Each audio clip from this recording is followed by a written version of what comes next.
अस्सलाम वालेकुम नाज़रीन। तहरीक अदम एतमाद का मामला बिल आखिर अपने अंजाम को पहुंचा और अदम एतमाद की तहरीक नेशनल असम्बली में रात के 12 बजे से पहले जो है वो पेश की गई और 174 अरकान ने अदम एतमाद की तहरीक के हक़ में वोट दिए और इस तरह इमरान ख़ान साहब का दौरे इक़्तिदार अपने अंजाम को पहुंचा। याद सादिक साहब वोट नहीं डाल सके कि वो चेयर कर रहे थे सेशन को और इकबाल अहमद अली MQM के हैं, वो बीमार थे, नहीं आए, वो भी वोट नहीं डाल सके। तो इस तरह से 176 अरकान कह सकते हैं कि अपोजिशन की बराह रास्त जो है कि वो सपोर्ट हासिल थी। लेकिन इसमें से अगर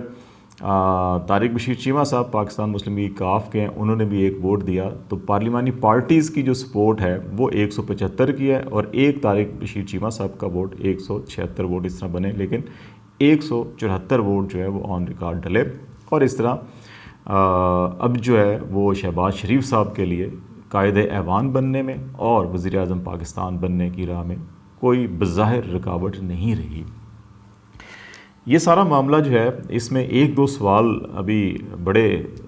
देखे जा रहे हैं कि कल आखिर ऐसा रात को या शाम को क्या हुआ। ये बार बार सवाल मुख्तलिफ़ जगहों से पूछा जा रहा है कि आखिरी गेंद तक लड़ने का अज़्म करने वाला कप्तान जो है वो आखिरी ओवर में पसपा क्यों हो गया और स्पीकर और डिप्टी स्पीकर नेशनल असम्बली ने इस्तीफ़े क्यों दिए और ये इस्तीफ़े बतौर एहतजाज दिए गए। और ये एहतजाज क्या उनका कप्तान के ख़िलाफ़ एहतजाज था, क्या ये अपनी पार्टी पॉलिसी के ख़िलाफ़ एहतजाज था, या ये किसी और के ख़िलाफ़ एहतजाजन ये इस्तीफ़ा दिया गया और कहा गया कि हम ऐसी कार्रवाई का हिस्सा नहीं बनना चाहते जो गैर आइनी और जो मुल्की खुद मुख्तारी के मुनाफी कार्रवाई है। और ये अगर नेशनल असम्बली का स्पीकर और डिप्टी स्पीकर ये फ़ैसला करके इस्तीफ़ा दे के जा रहे हैं और ऐवान जो है वो अपोजिशन के एक रुकन असम्बली जो साबिक स्पीकर है नेशनल असम्बली याद सादिक साहब जो पैनल ऑफ चेयरमैन में भी जिनका नाम है, उनके सुपुर्द करके कि अब आप जाने, ऐवान जाने, आईन पाकिस्तान जाने और आपका हलफ जाने, हम इस कार्रवाई में शरीक नहीं होना चाहते, ये देकर गए हैं। तो इन दो तीन सवालों का जवाब ढूंढेंगे कि ऐसा आखिर क्या हुआ कि एक तो कप्तान पसपाई इख्तियार कर गया और दूसरा ये इस्तीफ़े क्यों दिए गए। हम इस्तीफ़े पे पहले बात कर लेते हैं और फिर जाके पसपाई पे बात करेंगे तो बहुत सी शायद चीज़ें वाज़ेह हो जाएंगी। इस्तीफ़ा तो स्पीकर असद कैसर साहब ने जब रोस्टरम अपनी चेयर पे बैठे और जब उन्होंने कहा कि ये मेरा आखिरी इजलास होगा यहाँ पे इस पोजीशन पर, और फिर उसने अपने हलफ का कहा और कार्रवाई हुई थी, सुबह से उस पर हलफ की बात हो रही थी कि जी हम अपना ये ओथ उठाया, पूरा ओथ पढ़ के सुनाया गया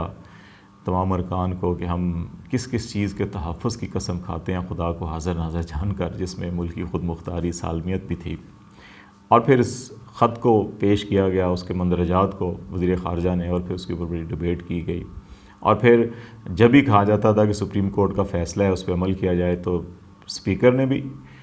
रूलिंग्स दी और चेयर पे जो अमजद नियाज़ी साहब थे उन्होंने भी कहा कि हमें आर्टिकल 69 हमें वो भी देखना है और हम अदालत के फ़ैसले पर मनोवन अमल भी करेंगे, लेकिन हमें आर्टिकल 69 और आर्टिकल 5 भी देखना है और आर्टिकल 65 जो ओथ का है उसको भी देखना है। तो अब ये स्पीकर डिप्टी स्पीकर ने ना तो इमरान ख़ान के ख़िलाफ़ बतौर एहतजाज क्योंकि स्पीकर ने अपनी चेयर पर बैठ के कह दिया कि उनका इतना पुराना 3 दहाइयों का उनसे तल्लुक़ है, सियासी भी ज़ाती भी, और वो उनके ख़िलाफ़ नहीं जा सकते, उनके साथ खड़े हैं, उनके मौक़िफ़ के साथ खड़े हैं। और उन्होंने कहा कि मैं अपने हलफ की जो नफ़ी नहीं कर सकता, अपने हलफ के ख़िलाफ़ नहीं जा सकता, और फिर आईन पाकिस्तान के ख़िलाफ़ नहीं जा सकता, मैं मुल्क की खुद मुख्तारी के ख़िलाफ़ नहीं जा सकता। इसका मतलब ये हुआ कि उनको शायद मजबूर किया जा रहा था कि आप राय शुमारी करवाएं, आप इसको दोबारा स्पीकर ने जो रूलिंग दिया वो रूलिंग ना दें, क्योंकि स्पीकर की रूलिंग को इल्लीगल 3 वजूहात की बुनियाद पे करार दिया गया था। एक तो पॉइंट ऑफ आर्डर पे जो है वो बहस नहीं हुई थी जो कल बहस हुई। दूसरा ये था कि डिप्टी स्पीकर को तहरीरी ऐसे वो लेटर नहीं था जिसमें सुप्रीम कोर्ट को दिखाया जा सके कि स्पीकर ने रूलिंग की पावर्स उनको दी हैं, इस किस्म की रूलिंग्स की। और तीसरा इसके अंदर ये था कि डिप्टी स्पीकर ने जो पार्लिमानी कमेटी थी नेशनल सिक्योरिटी का उसके इजलास अटेंड नहीं किया था, या अगर स्पीकर ने उनको ब्रीफ किया था तो उसका कोई रिटर्न डॉक्यूमेंट्री एविडेंस नहीं था जिसकी बुनियाद के ऊपर सुप्रीम कोर्ट ने कहा कि नहीं, ये तो लगता है कि ये इलीगल है। अभी हम उस बात पे नहीं जा रहे कि अदालत ने आइनी फ़ैसला दिया या गैर आइनी फ़ैसला दिया, अभी हम 3 रीज़न्स पे आ रहे हैं। तो वो तीनों रीज़न जस्टिफिकेशन कल दे दी गई थी और तयशुदा प्रोग्राम के तहत यही था कि रात 12 बजे के करीब जो है कि स्पीकर फिर रूलिंग दे देंगे कि हमने ये पूरी बहस की, हमने ये ख़त देखा, हमने ये सारी चीज़ें देखी, जिसके बाद हम इस नतीजे पे पहुंचते हैं कि फ़िल वक्त इसके ऊपर करारदाद के ऊपर काम करना ज़रूरी नहीं है, इसको डिसअलाउ करते हैं और फिर कर देते हैं और फिर सुप्रीम कोर्ट जो भी करती। लेकिन फिर सुप्रीम कोर्ट का रात 11 बजे के बाद सुप्रीम कोर्ट भी हाई कोर्ट के दरवाजे खोल दिए गए, ताले खोल दिए गए, स्टाफ बिठा दिया गया, जजों की आमदोरफ्त शुरू हो गई और फिर नामालूम किस्म की पटिशन्स जो हैं वो काबिल समात भी करार दे दी गई, तारीखें भी उनके ऊपर मुकर्रर की जाने लगीं। और एक ऐसी भी पटिशन थी जिसमें कहा गया था कि आर्मी चीफ़ की तकर्री के हवाले से जो है कि कोई भी अगर फ़ैसला होता है उसकी पटिशन में भी वो नोटिफिकेशन नंबर, डेट, ऑर्डर शेडर का कोई रेफरेंस नहीं है। अगर होता है तो उसको कलअदम करार दिया जाए,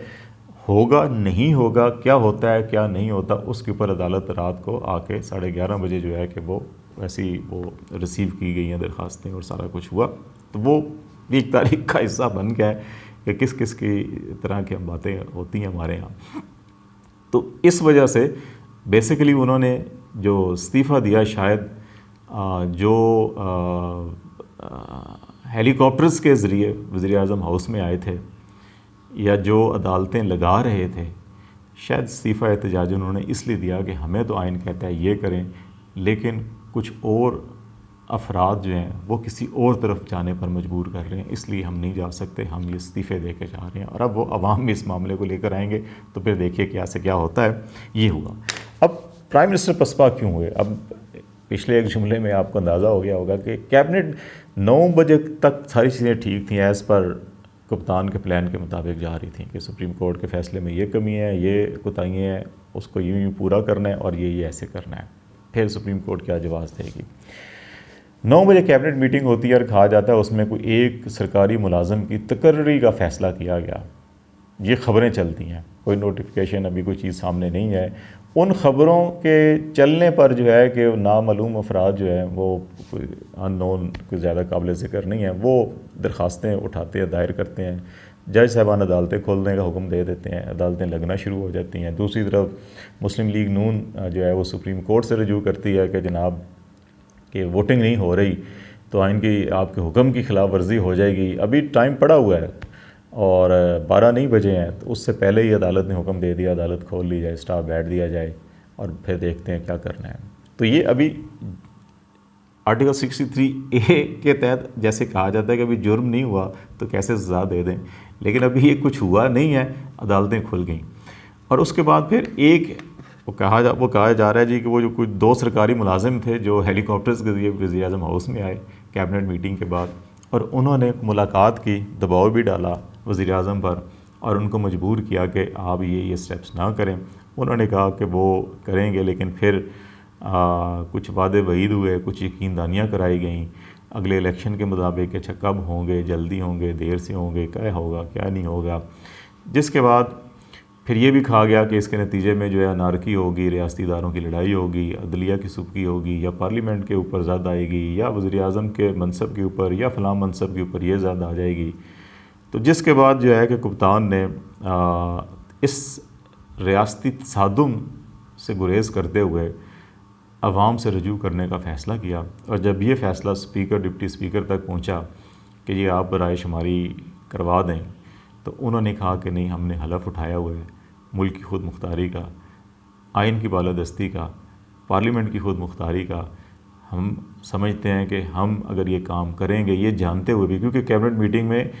वो सीक्रेट जो लेटर है वो भी पब्लिक करने का फ़ैसला किया 4 लोगों को, president of Pakistan, chairman senate, speaker और चीफ जस्टिस ऑफ पाकिस्तान को, और वो ख़त की कापियाँ भेज भी दी गई। और स्पीकर ने लहराया भी कि इस ख़त को देखने के बाद मैं ये समझता हूँ कि मैं जो है अपने हलफ की और अपने आइन की पासदारी करूँगा,